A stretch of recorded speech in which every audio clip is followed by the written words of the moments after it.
So, hello. Today we have our first English podcast. We have a very special guest, Mahdi. Um, Mahdi, let's start off. How would you introduce yourself? What is the go-to when you're at a cocktail party and you say, "Hello, I'm Mahdi, and I do"? Uh, so actually, funnily enough, I think at a cocktail party, I probably wouldn't tell them what I do. I think I'd probably be closer to describing maybe more about the personality and style, and say, yeah, like from Bristol, uh, interested in all things from like hitchhiking to social impact, and I'd probably avoid answering actually what I do for a living if I was at a cocktail party. Okay, what about a conference? At a conference, I guess, yeah, it would be a little bit different. So I'd probably say, hey, I'm one of the co-founders at Humble. We're really focused around helping people better leverage the power of AI, but make it accessible to everyone. And that would probably be Okay, that's the where I'd go-to. start. Okay, so you're the founder of Humble AI, as you mentioned. Can you give Co-founder, actually. co-founder? Sorry, Yeah. yeah. Can you give me a little bit of a journey or a story how Humble started, and what led you to start Humble? What was the journey up until then? So I guess my journey is probably a little bit of an eclectic path of lots of things. So started life studying chemistry. So I was a lost scientist, tried to follow my parents' advice to do sciences. Ended up working in fraud investigation, investigating oligarchs and financial crashes that were happening during the recession in the UK. And then end up working in the world of merger and acquisitions, covering tech. So basically like buying and selling tech companies for a living. And honestly, it was really fun. I really enjoyed it. I know that M&A gets and finance gets a lot of slack sometimes, but actually it was I personally found it really fun to kind of dig into businesses. But I kind of always knew that I wanted to kind of go out on my own and like start something and get more involved with like the startup ecosystem. And when I was a kid, I used to be that kid who was like buying and selling snacks at the school and then buying and selling mobile phones when I was a little bit older. And so I decided to kind of take a leap of faith and I went out and joined a startup in China. So I ended up in China for about 4 years before coming back to London for Christmas in 2019. And you can imagine going back to China in 2020 was a little bit more challenging with COVID. And so, yeah, carried on working in private equity, doing a lot of automation work, and then kicked off the world of Humble. So a slightly different pathway for sure. This reminds me of that perfect Asian guy who's like an astronaut, an engineer, a scientist all at once. Like like a I haven't seen this. this guy's I think like a high-ranking military guy. Okay. He's a NASA astronaut, and he's like won something in science as well. Like this kind of reminds me of the same guy because you've gone to so many fields, and it's like completely like different fields. So this kind of reminds me of that story. Nice. Okay. So what brought you to China? What was the reasoning? I'm sure it was because of business, but there has to be some kind of other rule, no? So China's a funny one, really. Like, I've always had this view that spending time in a different market outside of like your home market just gives you like a very different lens on the world. And so, when I was younger, I was like, well, shall I go spend some time in? So I was born and brought up in the UK, but I was like, do I spend some time in India? Do I spend some time in Indonesia? Because it was like these like huge growth markets that I knew nothing about. Do I go to Hong Kong or do I go to somewhere like China? And I started just like reading up about like all these tech startups and stuff that was happening out in Asia. And I kind of just fell into it in some way. And so I just read about it a lot and was one of those really nerdy kids in the sense that like my bedroom wall was like covered in these big like tech landscapes of all the companies and what was happening in the region. And I went out on a trip in January 2014, couch surfed with a random Chinese consultant in Deloitte, and I asked her to drop me off in the tech district. And I started cold calling some of the companies, knocking on doors, and it was really as kind of raw and naive, frankly, as that. And that's kind of how I ended up falling into it and cold called the CEO of one of the small startups in in the ad tech world, which is what I used to cover on the banking side. And that's kind of how it began. And that was the very beginning of the 4 years out there. Okay, this is an amazing story. Okay, so you went to a startup company in I think Guangzhou. Yeah. Guangzhou, China. It was ad tech. What did you learn from that experience? Not as in from the business side, because Chinese are probably very effective. They're very techy. How did the cultural thing develop? Was it just you're like sleeping in the office and you're not even going to seeing the culture and just witnessing the Chinese business culture, or was there kind of like a wow factor of things that are going wrong outside the business? No, really great question. Honestly, like I've learned so much from basically spending time in China from a cultural perspective, both inside business and from a pure like social context, in ways that I really did not expect before I kind of landed out there. So, on the business side, definitely, I remember for the first about 2 months, I didn't have a day off, so no weekends. We were literally in the office working, and it was pretty intense, but it was also kind of what I signed up to do. And we were like a super scrappy startup. It was 15 of us. We had squat hole toilets, cockroaches in the office, all of the perks you can imagine that you would leave banking in London to do. But that was also part of the kind of culture, was just very like, you kind of just hustle and get stuff done, and you're just like laser focused, and you kind of really work a lot, but also it didn't feel like you were, at least for me, it doesn't feel like I was like being told to work. We were like literally all in there together. It was with the CEO, with the CMO, all in it, basically like doing it as a team. So it was actually like a really enjoyable experience. It wasn't like a bad experience having to work that much in some ways. A couple of things I think on the kind of business culture side that's really interesting. I remember one of my early days there, and I was just working and I needed to get something from a colleague, and it was at 12 o'clock. And what happens at 12 o'clock is that this little tune rings, and then everyone goes to lunch and everyone has lunch together, and then everyone goes to sleep. And so everyone's at their desk sleeping with these pillows, and they have these crazy like big dog pillows and like monkey anime pillows, ones, like all these anime pillows, yeah, and all these things. And I was like, but I really need this document. Do I wake them up? Do I not wake them up? Like, what do I do? And so you suddenly have to like readjust these kind of cultural norms where there's like very different like ways in how people operate. And for the record, don't wake them up.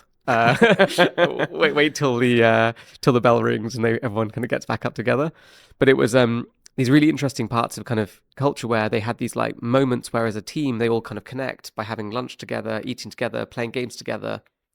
And that side of things was way more communal, which I think actually there's a lot to be learned from some of the business culture in China on those aspects that actually we could probably take to build really strong cultures in Europe as well. Outside of the work world, I think the nature of relationships out there is very, very different. So there's this idea called guanxi, which is like this kind of like this idea of your networks and relationships around you, and your trust, the people that you really, really trust, and you have this kind of reciprocal nature of how you help each other.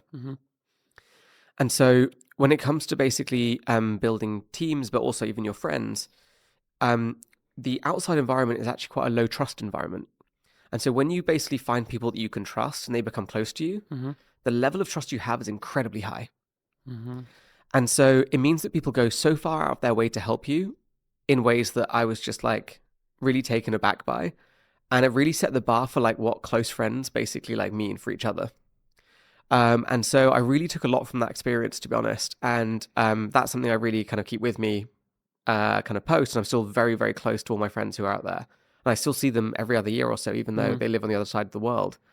And that bar of friendship is like really, really high. And that was pretty incredible to see. And it also kind of comes into how you work and how you work as teams and how you build teams. Because even when you hire, sometimes actually even on top of capability or competence, you will hire someone that you trust. And whilst that might sound like a really silly idea, actually when organizations, for example, spend so much of their time wasted because of communication or bad culture or kind of you think someone's trying to screw you over in a company, actually, when you work with someone you trust, you get rid of all of that, which actually sometimes means you have more effective teams. Even if technically, for example, not everyone is as smart as the other candidate you might have taken on. And so there's a much more kind of like communal kind of way of thinking about it, where you optimize for the group and you optimize for the kind of cultural style sometimes over just, say, for example, like raw competence in a certain area. Okay, very good answer. Okay, so let's jump off of China. Maybe we can go into more of Humble. How did Humble come into existence? What started off? What was the timeline actually? After you got back from China, did you start it already? Yeah, great question. So I think one of the funny things about startups is that most people look at startups from the moment when it starts to like start going well. To be seen, yeah. Yeah, exactly. And often I think that some of the stories that often aren't told, it's all the challenges and struggles for the years before. And the 5 failed ideas that were prior to that. Exactly. So we started with something a number of years ago, back in, it's probably about 2017 is the early inklings of it, in the back end of my time in China in 2018, when we were first kind of exploring some ideas around like, how do we help people kind of better leverage data and use kind of automation basically at the time. And specifically, we're looking at this within CRM and relationships and things like this. And in the end, after exploring the idea, we scrapped it, which it wasn't validated enough by the market and it just didn't make sense to pursue. So we kind of went back to the drawing board. Mm-hmm. And so when I came back to the UK, we started doing some consulting with a bunch of large companies around how they use some of their data, around their people data, especially.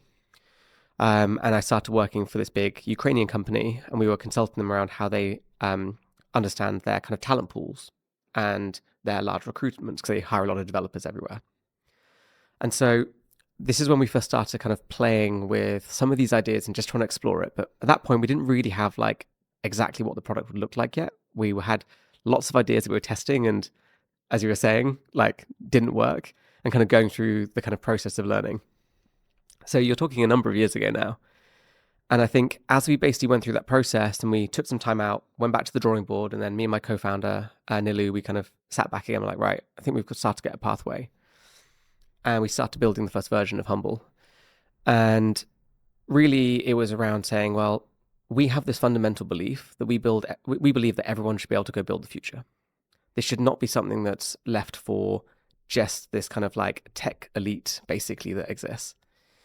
And so we look at it like, we look at technology in the state of society today, kind of like the Dark Ages, where in the Dark Ages you had this tiny group of people who were literate, who could read and write, and then you had everyone else. And if you think about all the things we like love and benefit from today, all the books, all the films, all the theatre, all the content, we only have this is because the majority of people can read and write. In which case they can write about all their different topics and areas and things that otherwise, for example, would never have been explored if they couldn't. And that's kind of where we are in today in technology. We have this like really small group of people, i.e. developers, which for context represent less than 0.5% of the world, that build and design everything that the rest of the world uses. And if we take a step back and we go, well, what would it look like if everyone had that ability? If everyone was literate in technology, not just to consume technology and use it, but to create with it? What could we basically unlock if we basically say, wow, let's go from 25 million people to billions of people all around the world who now have the ability to create? What could be possible? I have a short question. You're saying that 0.5% of developers make like 100% of the technology, yeah? Well, let's say 99% of the technology. But isn't that applied to many other things also? Like, for example, a baker, there's like 0.5% of the people are bakers, but they make the whole production of bread.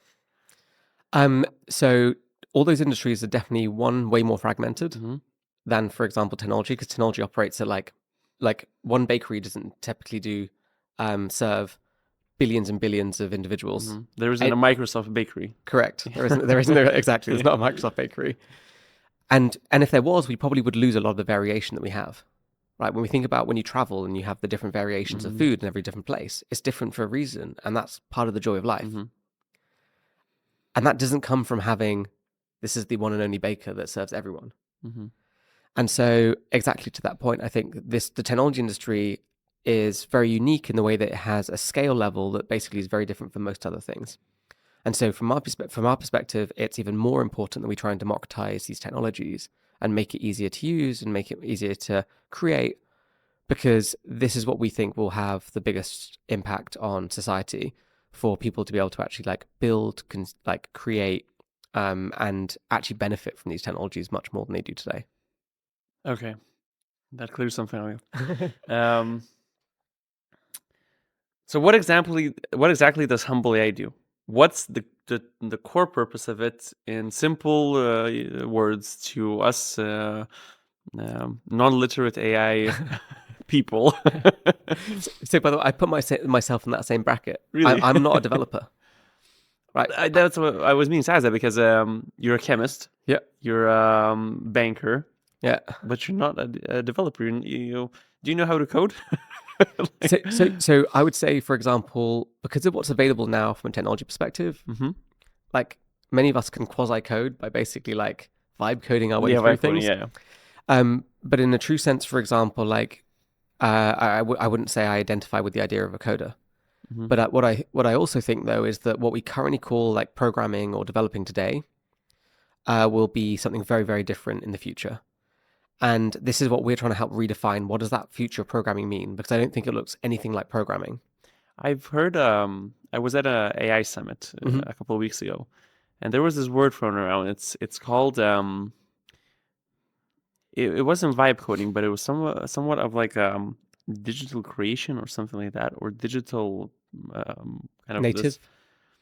It was something around that coding will be so like not useful because you will just be able to write out the prompt.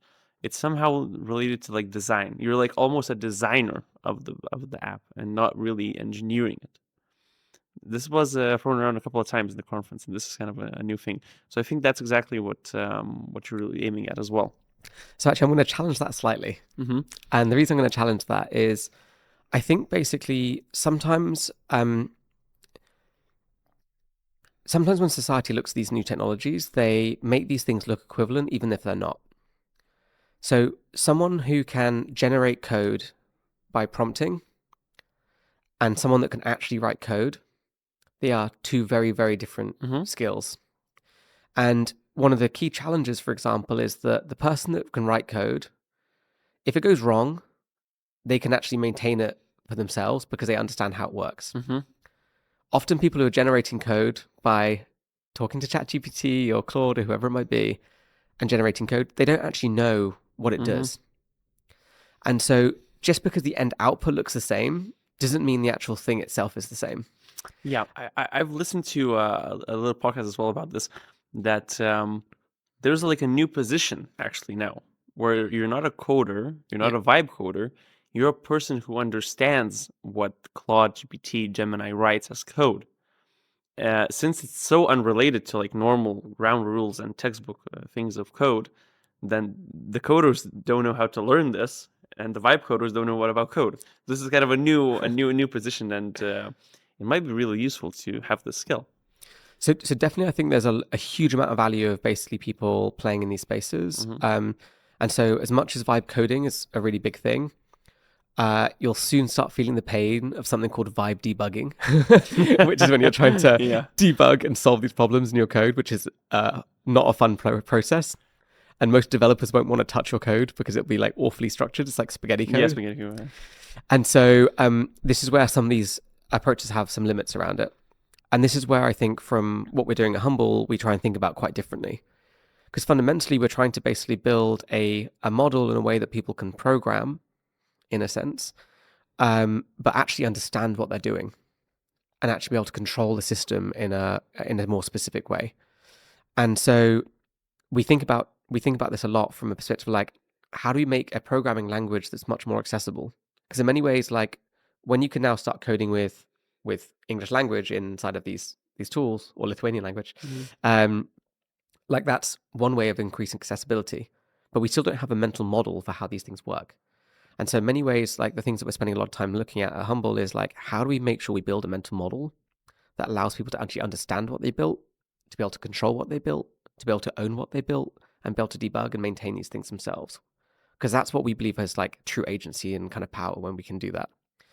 And so whilst in some ways, in terms of what we actually do as a company, yes, we basically allow people to like build their own AI assistants and workflows and tools for themselves. But the kind of meta thing that we're really trying to do is say, how do we build this way that people can understand what they build?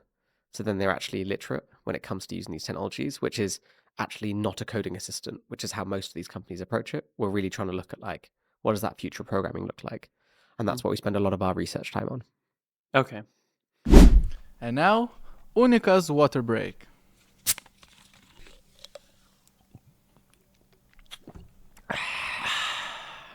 Official Success DNA podcast sponsors.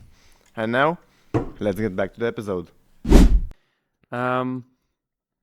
So now I'm thinking of like an outcome of these like GPT, where it is very cheap and it's very accessible. What is the future of Humble? Is it going to be like GPT, where it's cheap and accessible and then has limited features, or is it going to be expensive and accessible?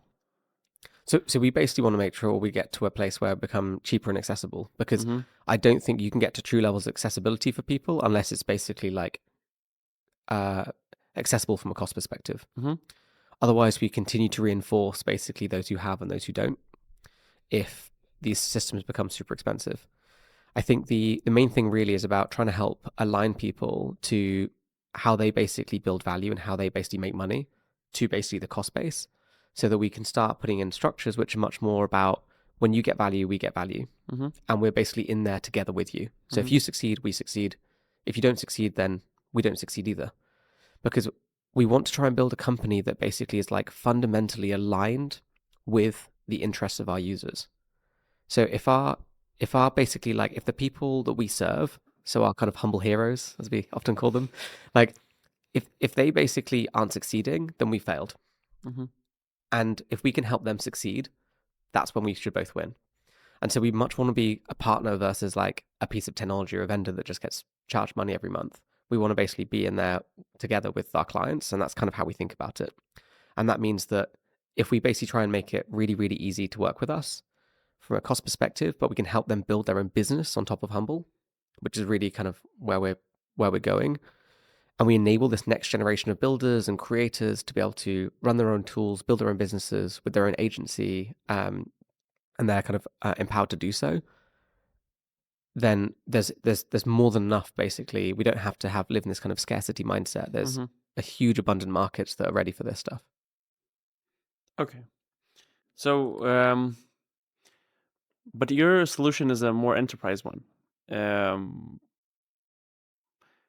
Do you think Humble can work in like a personal manner as well? Like, let's say I'm a solo freelancer, not doing anything with AI. I'm not selling your product. I'm just doing it for myself. How can people use it in that way, not enterprise?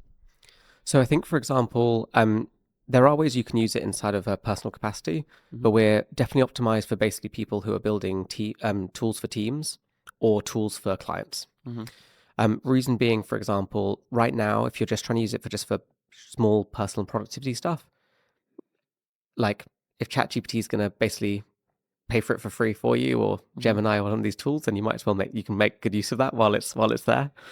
But I think, for example, when you come to actually trying to build something that you need to run at a certain level of production, a certain level of scale, and you need to be able to control it and manage it from like who has access to it, how can you control the information, how do you scale best practice across a team?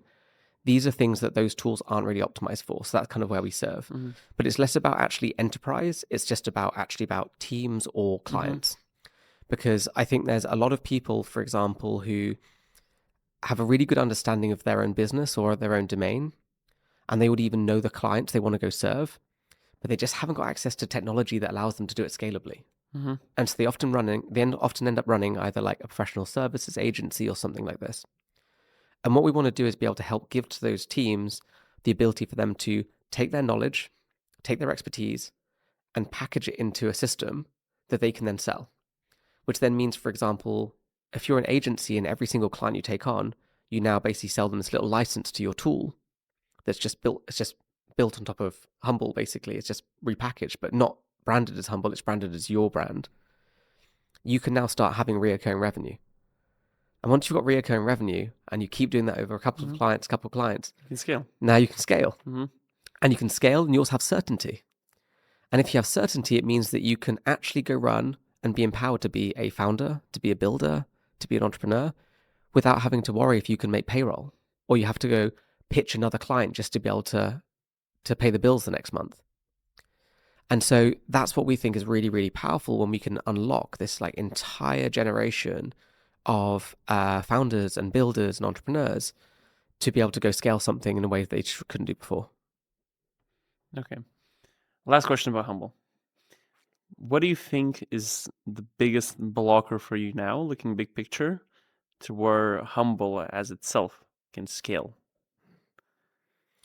I think the biggest challenge right now is us working out how do we basically share the way that we do what we do with more consultants and agencies and other people so that they can go run that process and go scale. Because success for us isn't about us just being able to go make money by taking on clients. Success for us is other people can go take on clients and go build their businesses and have success on top of Humble. And that's basically, I think, what's going to be the next kind of magnitude and the next lever that really changes the nature of us going into this next phase. And so, the thing that I want to spend more and more time doing is saying, great, how do I educate the next group of kind of AI consultants, AI agencies, professional services agencies into how they can leverage this to go empower their clients, empower their markets, empower themselves, and have them basically build and win on top of Humble. That's basically what I care more about than anything else. So you're outsourcing the sales, basically. in many ways, because I think many companies, for example, try and control everything for themselves. Mm-hmm. And I think this comes from this place of fear that there's not enough market, there's not enough opportunity. There is a ton of opportunity. We are barely scratching the surface of how big this market is. And by the way, this market is not even the hundreds of billions of dollars of what the software development market looks like.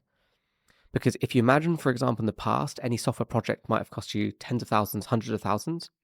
If you can bring that down to single-digit thousands, the number of small SMBs, local shops, whatever it might be, that can now access this, you've just basically 10 to 100x the entire market. No one is serving this. These are markets that are completely untouched. You're not competing, they're greenfield. So we basically are like quite happy to kind of give away a bunch of our insights and stuff that we've learned because we think that actually there's like a ton more opportunity. And we know that we'll never be able to service that. And we want to empower everyone else to be able to do it. And we just want to be alongside the journey for it. Yeah. Okay. Now going into the more, let's say, dark side of AI. What are your thoughts on the probability of AI becoming a doomsday scenario? Should we approach these fears?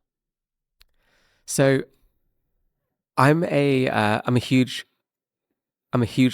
optimist personally, and I have a huge amount of faith in humanity and the ability for humanity to basically come together and be able to solve problems when we need to.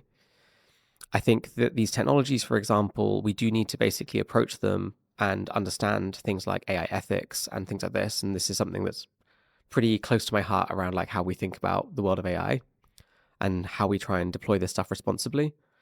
But in terms of the doomsday scenario, for example, there's a lot of folks out there who are really quite worried about what this can look like. I think right now, for example, we are like there's still more time, but the reason why people are worried about this is because some of these things are exponential in nature, which is very hard to predict and then basically changes very, very quickly. But I personally, I'm in the optimistic camp. And if, for example, we operate from this place of fear, I'm not sure it really helps us that much. I think we need to instead basically focus on like, okay, well, how do we basically like use these technologies? These technologies are already here, right? These technologies are out, they are open source, they're available, and they are more accessible than they were in the past.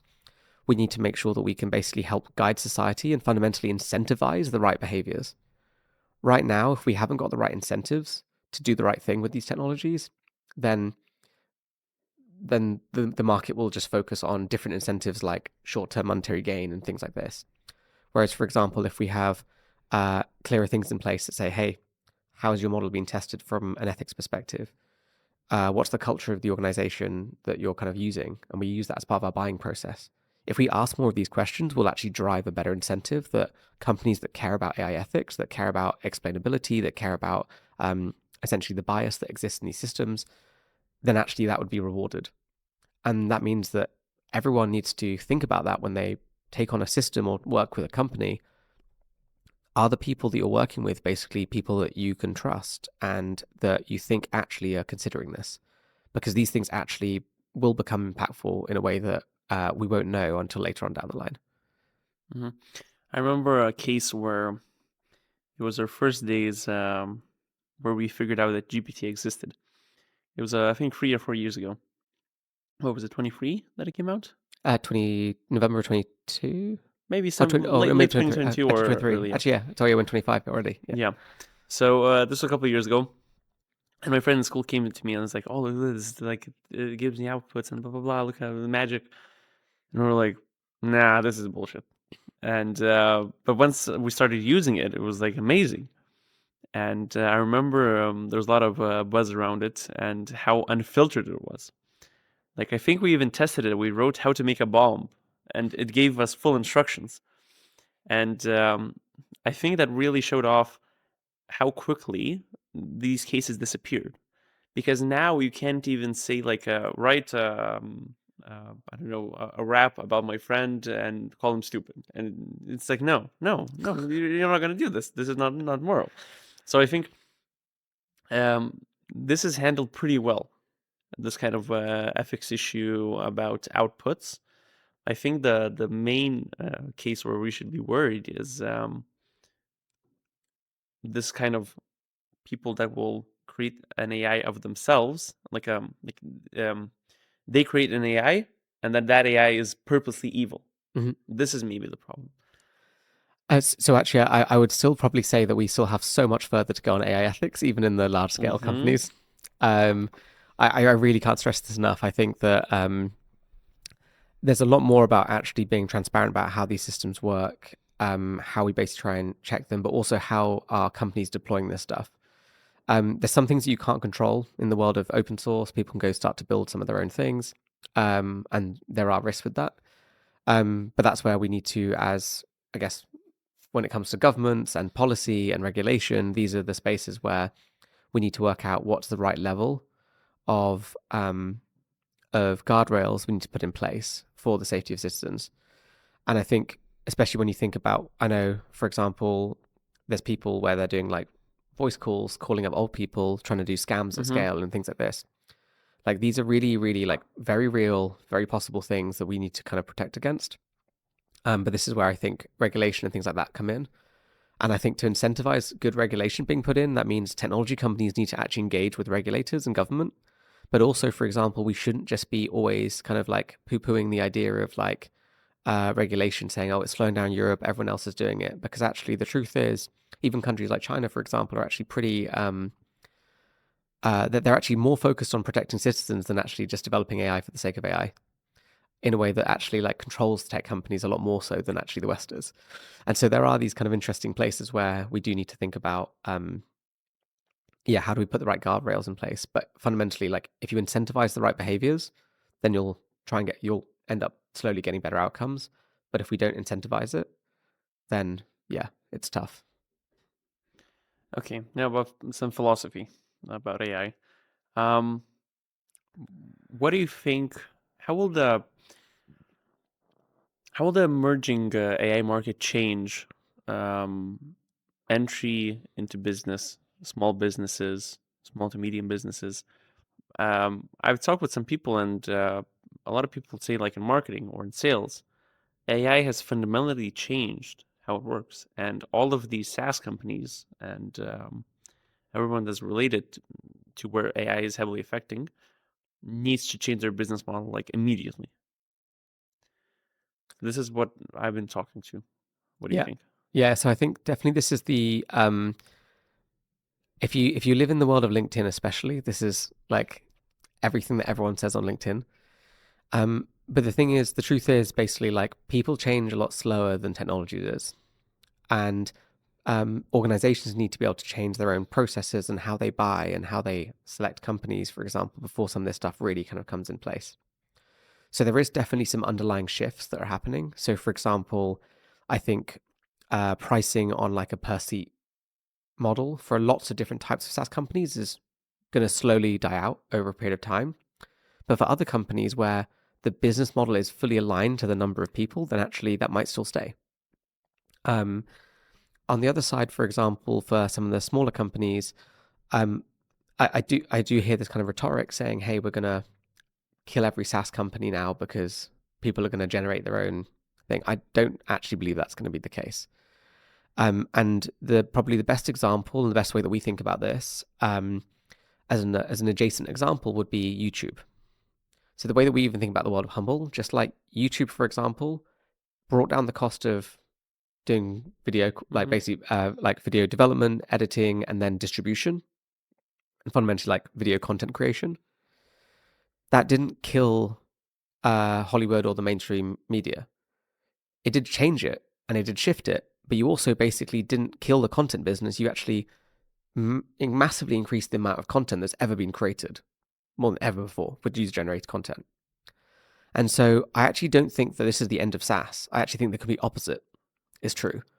I think we're going to have this huge explosion of SaaS, but it's going to be user-generated software and hopefully on top of Humble.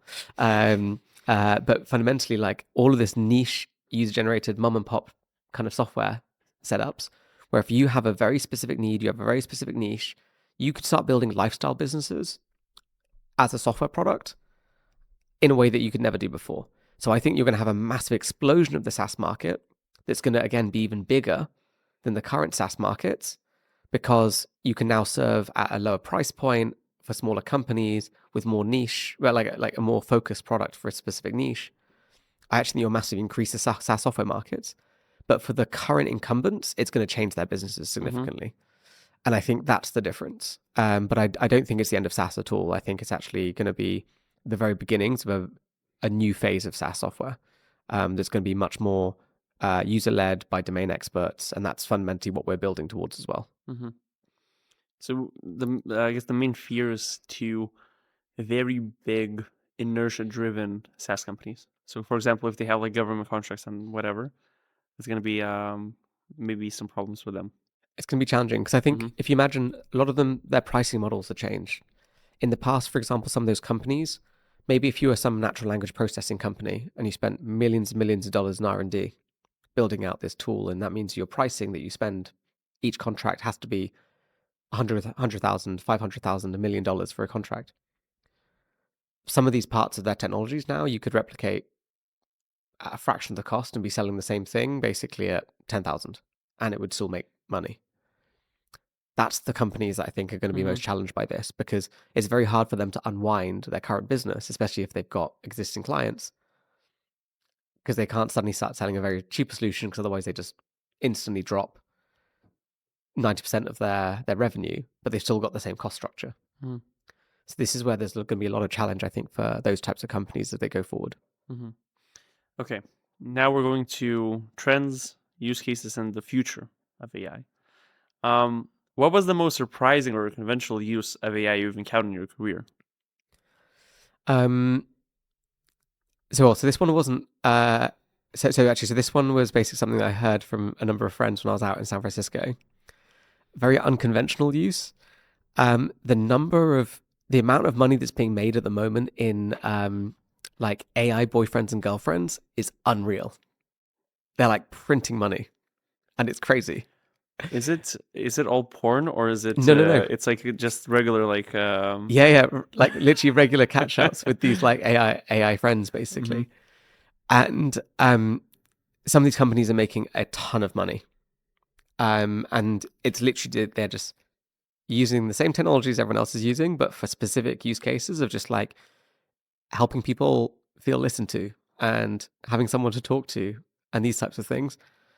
and are actually like doing incredibly well because there's huge pockets of people. It's just that sometimes these markets are invisible, and some people have found ways of serving it and are making a ton of money doing so. So that's kind of one of the ones where, like, it's kind of, yeah, well, you think it might be niche, but actually it's like incredibly profitable and it's very sticky, because this isn't someone choosing a vendor. If you've made friends with this like AI person that you've been speaking with for a period of time, then it's unlikely that you're going to churn off. Just like people end up buying like costumes and hats for their pets, they'll end up probably doing the same things for these kind of digital avatars and friends. So that's NFTs probably one of are the... back. Sorry, say that again. NFTs are back. Well, we'll see. I'm sure some of this stuff, like, I'm sure some of these ecosystems will try and merge between, and there already has been a lot of like merging of NFT and blockchain companies trying to come into the AI world now. But I think these spaces will be will continue to get larger and larger as an entertainment factor. Is the creation of these AI girlfriends as simple as just changing the system instructions and giving a bigger context window? Because it fundamentally seems like I've talked to ChatGPT also, like just with the audio option, and it does a reasonably good job at like helping you dissect problems or whatever's going on. But I think for these cases they have some kind of tuning also. Yeah, I think honestly, I think the biggest thing on the user experience side, and you probably would have seen this before, is that there's actually a huge amount of demand for the world of AI. And the main thing is like helping people get to the place of value where they kind of actually, it feels valuable, and it feels valuable in a way that isn't ad hoc. I think at the moment, a lot of people are used to just using ChatGPT and asking a question and getting a random answer out, and it's fine. But it's not really embedded into like how they actually like live and work. And I think the companies that really crack that are the ones that will basically, I think, really win. And in those kind of areas, I think it means like really spending time doing a lot of user research and like listening to people like, well, like, why do you think this robot sounds robotic? Like, what are the like subtleties? Or maybe they want the person to like call them babe or honey rather than like their actual name or whatever else it might be. Like, work out like what are these like very human nuances that people care about enough that means that they want to go take care of these things. But if you imagine like Tamagotchis, it's like an old like game from the past. Sims as well. Like, there's huge opportunities to do these types of things again in a much more high definition AI world. And I think, these are all like tiny markets right now, but in terms of like where they are versus where they could be. So yeah, great places for people to play in. Okay, I have a more complex question now. So historically, technological revolutions have shifted workers from manual to cognitive roles. So, for example, the invention of the Lucy machine, the sewing machine, basically.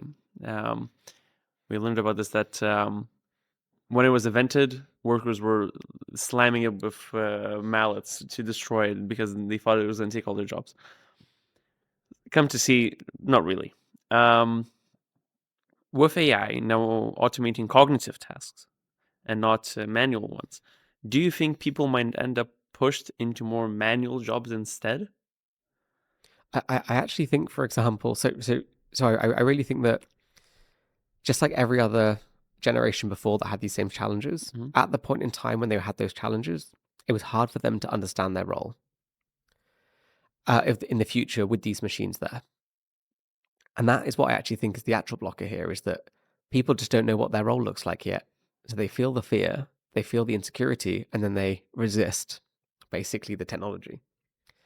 I think when it comes to what they're going to do instead, like, number one is that there's going to be, like, we say, okay, it takes like these AI systems take on cognitive tasks, but I mean, you use these systems every day. It's not like you can use them, but there's also still a bunch of limitations around what they can do. But the other thing is, for example, the types of things that we could do which we never had time to do before. For example, we now can.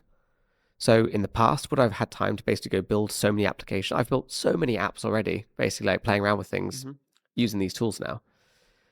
I would never have had the time to do so before because the time it would take would be too long, or I'd be too busy with everything else. And I think whilst we talk about some of the kind of cognitive work basically being supported by these tools, there's a whole bunch of creative work. Like, for example, you could generate art, but does that mean that we've already got enough art in the world? Have we Mm. capped the amount of art that we can basically go create? Like, these are the things for me where it's like there's this really old saying that says, "Let 1,000 flowers bloom." Mhm. Is there too many flowers? Should we stop Mhm. planting flowers anymore? I think this is where the kind of magic happens when we actually when we have the time and we give people the space and they can start to create for themselves. We'll find humanity will always find a way of kind of keep themselves busy. And I really think that we might end up shifting into much more actually closer to human things, which is like spending time building communities, building relationships, doing entertainment, doing all these other spaces. Because just like creating art, who's to say there's too much entertainment? Mhm. Okay.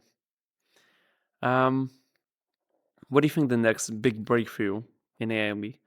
Do you think it will be linked to quantum computing? I've had this conversation that to create AGI or to create superintelligence in AI, we just don't have the computing power for now.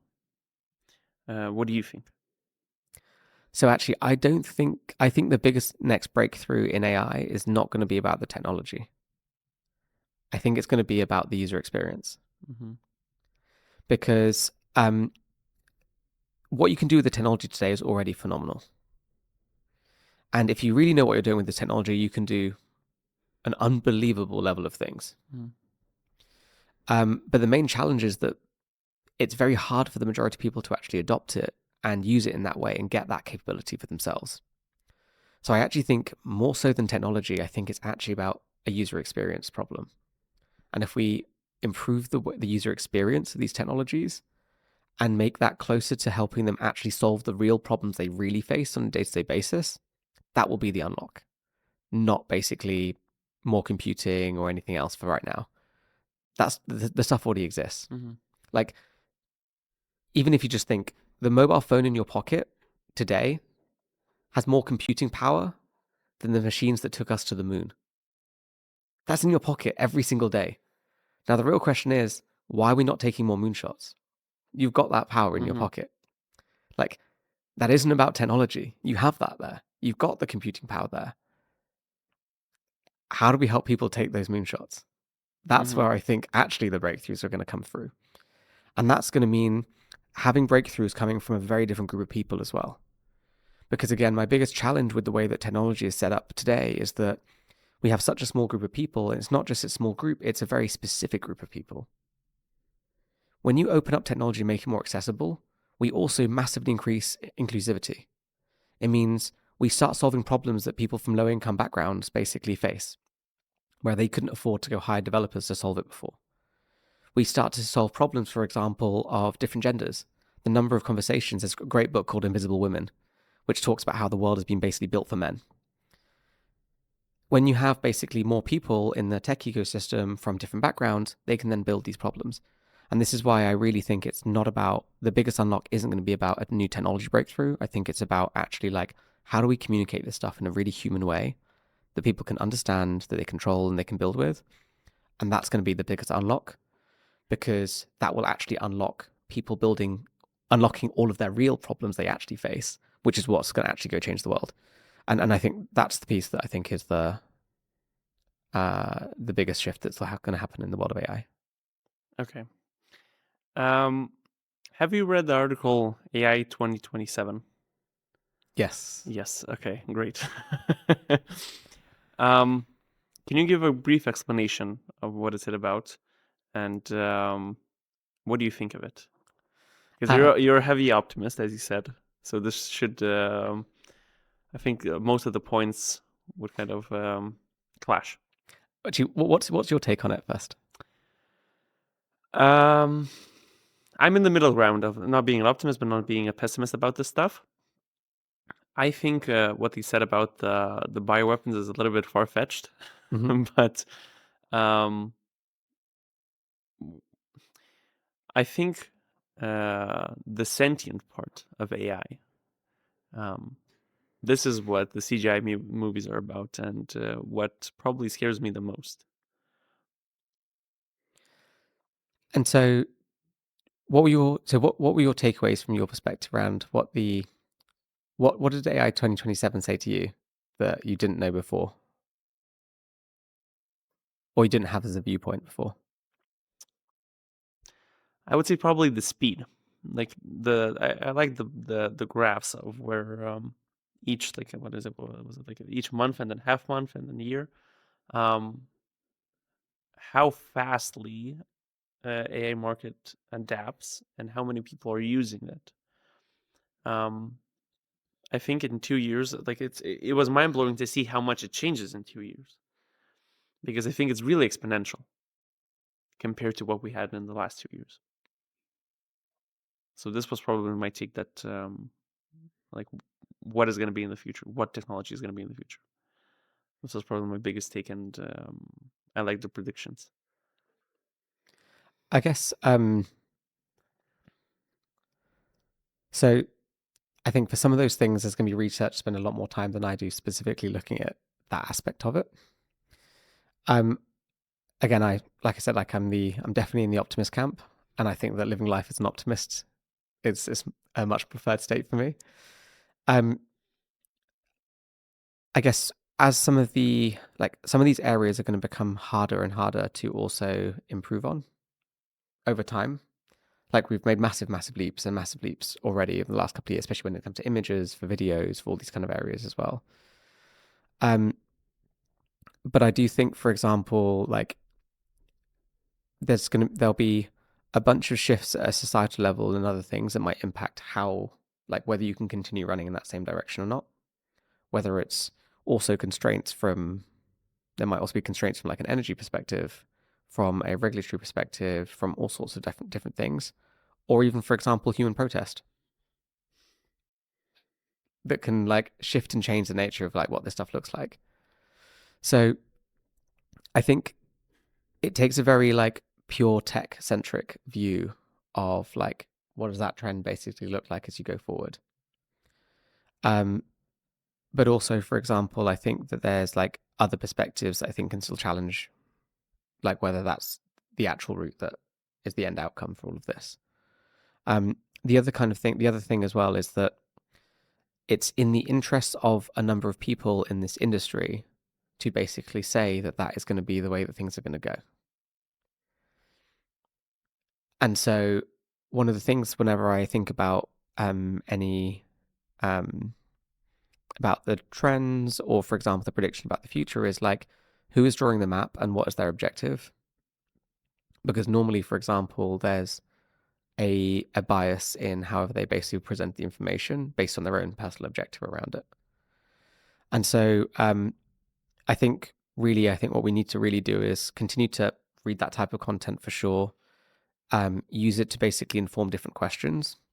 But I'm not necessarily sure that those things are necessarily the answer. I think they just help provoke certain questions that mean that we can try and make different decisions today.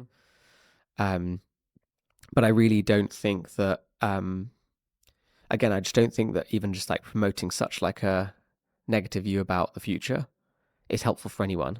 Because I really think that there's nothing more dangerous in the world that basically if people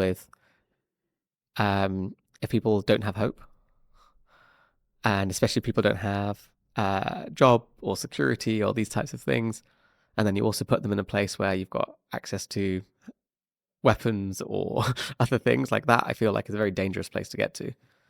I really think that like having a more hopeful view actually is beneficial for everyone, and actually will try and have better alignment across humanity versus getting everyone into this place of scarcity and fear. Because I always find that always basically drives more conflict than it does any good. Mm-hmm. I think it's still good that these articles show up, because I think it's more like a buffer, to where if you set out the zone so imminent and so kind of fearful, people are naturally gonna start to think about these questions. So I think this is the main point. Okay, and for the last thing, give out a message for the youth, for the youngins that are developing AI systems that are interested in this. Just a quote. So I think the thing I would leave you with is these technologies and these opportunities are new for everyone, which means it doesn't matter if you're young, you can become experienced in these things in a way that basically no one else is. And that is your opportunity. And one of the things that I always look back and think about is like, I feel so lucky to have like my moments of like blissful naivety when I thought as a Sri Lankan Brit going out to China without speaking any Chinese. That would never have happened, for example, if I'd thought about it too rationally or knew too much. And so like leverage the fact that you're in your youth, you can take risks that no one else can take, you can take bets no one else can take, and you can become an expert faster than everyone else and really come and build. And if you are building or interested in building, then come find us and I would love to help you do it. Okay. thehumbleai.com for anyone interested. So thank you. Thank you, Mahdi. It's been a pleasure. And Thank you. see you. Bye-bye.